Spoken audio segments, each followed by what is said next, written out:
Now I know remakes these days get a lot of bad rap, but sometimes they can actually be pretty good. Speaking of which, this is 101 R. Smith, and today we will be looking at Master Grade Zeta Gundam version 2.0.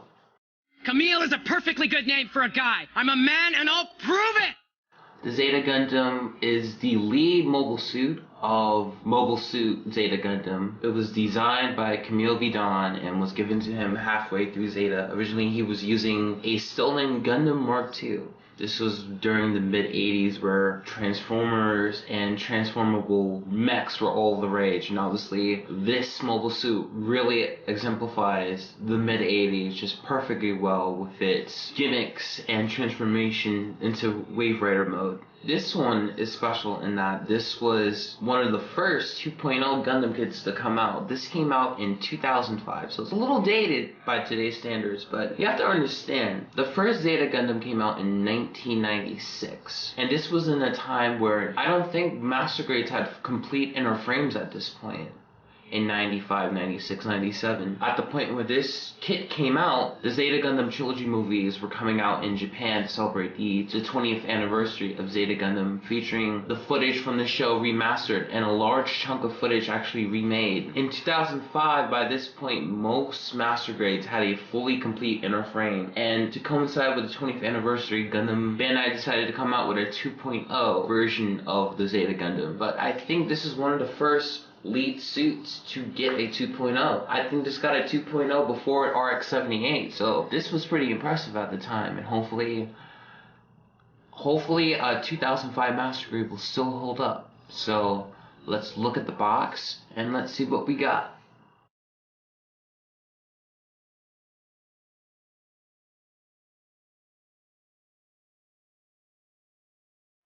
Opening up the box and the bags, and this is everything that comes with the 2.0 Zeta Gundam. Got your A plate with a nice red, clear, navy blue, and a macaroni yellow. Going to get the end plate for the Zeta Gundam's V-fin in that nice macaroni yellow. 2 D plates, a C plate of armor, 2 J plates for the inner frame. You're going to get 2 B plates for the feet and the wing binders. A medium-sized polycap sheet. An H plate, more inner frame, mainly for the legs. I plate with more inner frame. A big G plate in navy blue for weapons and the binders. You're going to get 2 F plates in that nice Zeta blue, the Hyper Mega Launcher. You're also going to get this base that comes with both the Zeta Gundam and the Gundam Mark II that you can interconnect with each other. You're going to get the end plate, which is used sort of as an action base so you can make the Zeta fly. And it also has a piece that makes it turn into wave. Your standard beam sabers. And a respectable sticker sheet, and you also get regular sticker decals and dry transfers. You've got the manual, and it actually has a cool piece in the manual in the middle.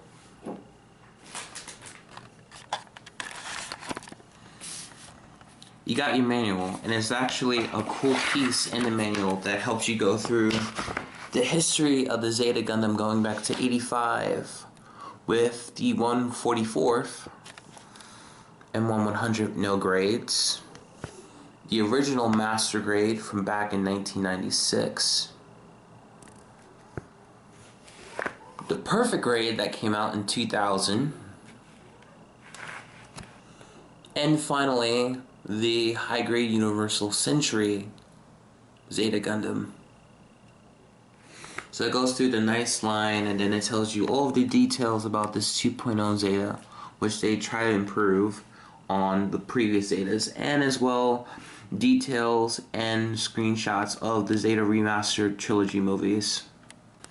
And on the back, a painting guide on how to custom paint the Zeta Gundam in its correct colors, and showing you the result of using Panaline or ink.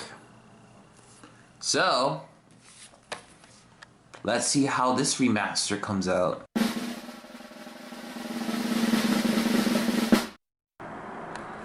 And now we have Master Grade Zeta Gundam version 2.0. And we have some things to talk about here.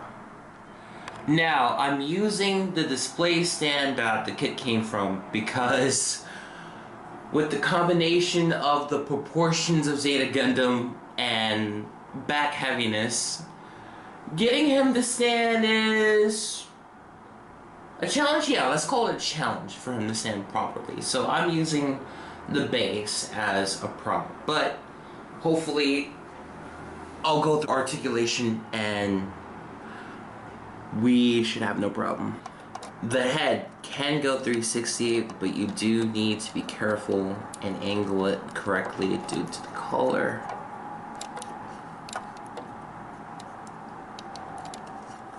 V-fin can actually move up and down due to the transformation. The arms have a little bit of an angle where you can actually slightly bend them backwards, but they won't really go forwards unless you use the ball joint in there. Arm can go, could go 360 if it wasn't for the backpack, but you can cheat out using the ball joint. The arm can go about that far, not much, but it's decent enough. 360 rotation. So you got this wrist. There's a joint on both edges of the elbow, so you can get a really nice bend. There's a joint on the top and a joint on the bottom. So a nice joint. And then there's also a slight joint on the forearm, so you can make it go slightly side to side. Open up this piece. Well, to look at the cockpit of Camille.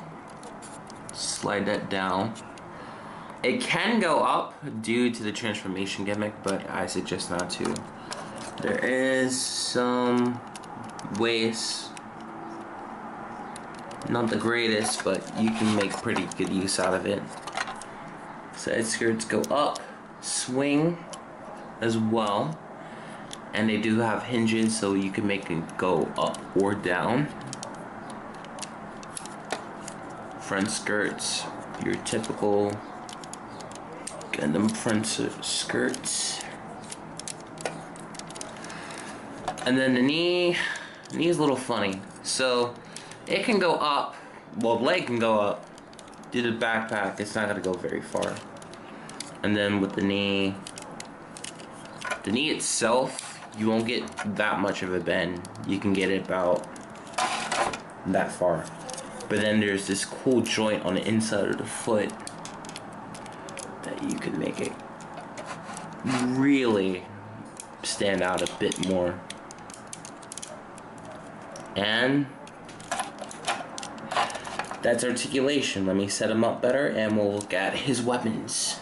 First up is the iconic Zeta Gundam shield, used as the head of the Waverider Mode and also as a shield in itself.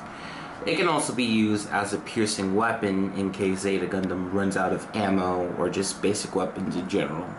Next is the iconic beam rifle that the Zeta Gundam has, which also doubles as a melee weapon, being able to hose a beam saber in its barrel, and can also be used as an attachment to the arm, just as well as the shield. It's a very diverse and very versatile weapon that the Zeta Gundam has, and it's probably, I could say, it's on par with the Hyper Mega Cannon as its most iconic weapon. And now we have Zeta Gundam's most iconic weapon, the Hyper Mega Launcher.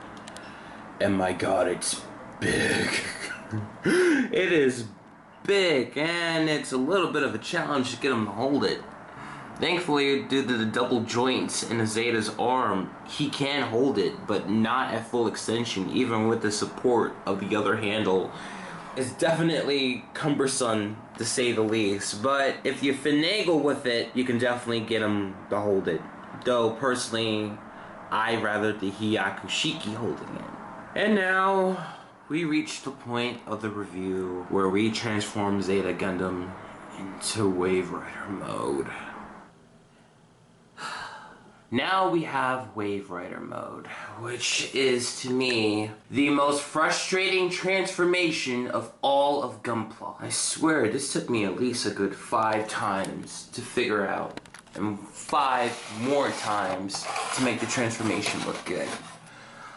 It's very frustrating. I would take a Wing Zero any day over a Zeta in terms of transformation, but it does look good and it's very accurate. One thing to note is that if you want to keep it in Waverider mode when displayed, you have to keep this display stand because the connection piece that allows it to hold on to it in Waverider mode and in mobile suit mode are not compatible with a standard action base, unfortunately. You want it in Waverider mode, you have to keep the stand. And it is a little bit on the big side. Think of the stand that came with the Master Grade L Strike Gundam. It's about the same size.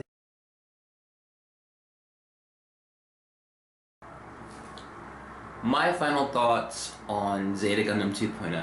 This is probably the best version of Zeta Gundam that Bandai could have designed at the time for 2005-2006. It's better than the Perfect Grade by miles. It's better than the original Master Grade from 1997 or 6. It's the best version that there is, and a lot of its frame is reused in a lot of current day Master Grades, such as the Delta Plus, parts of the Rizel. It's a very pivotal kit, and just in general, the Zeta Gundam is probably one notch behind RX-78, but it's one of the most iconic Gundams that you can find.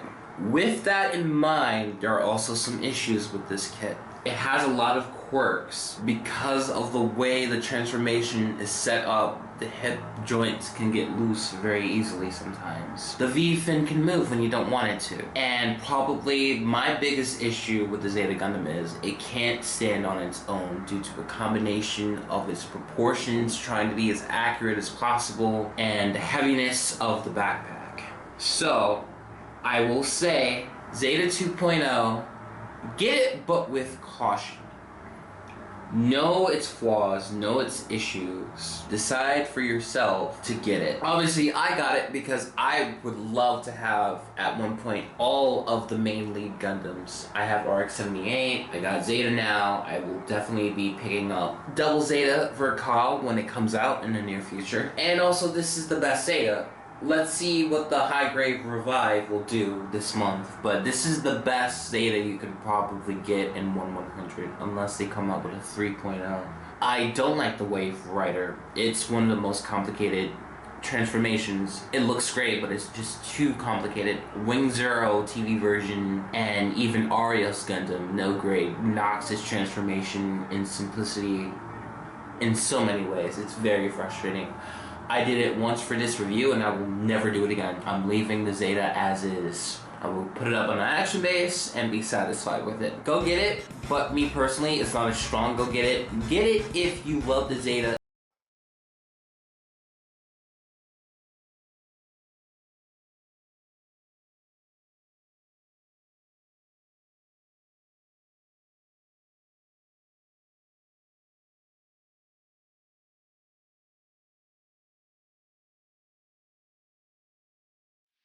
Now, I know remakes these days get a lot of bad rap, but sometimes they can actually be pretty good. Speaking of which, this is 101 R. Smith, and today we will be looking at Master Grade Zeta Gundam version 2.0.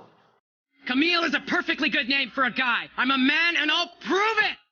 The Zeta Gundam is the lead mobile suit of Mobile Suit Zeta Gundam.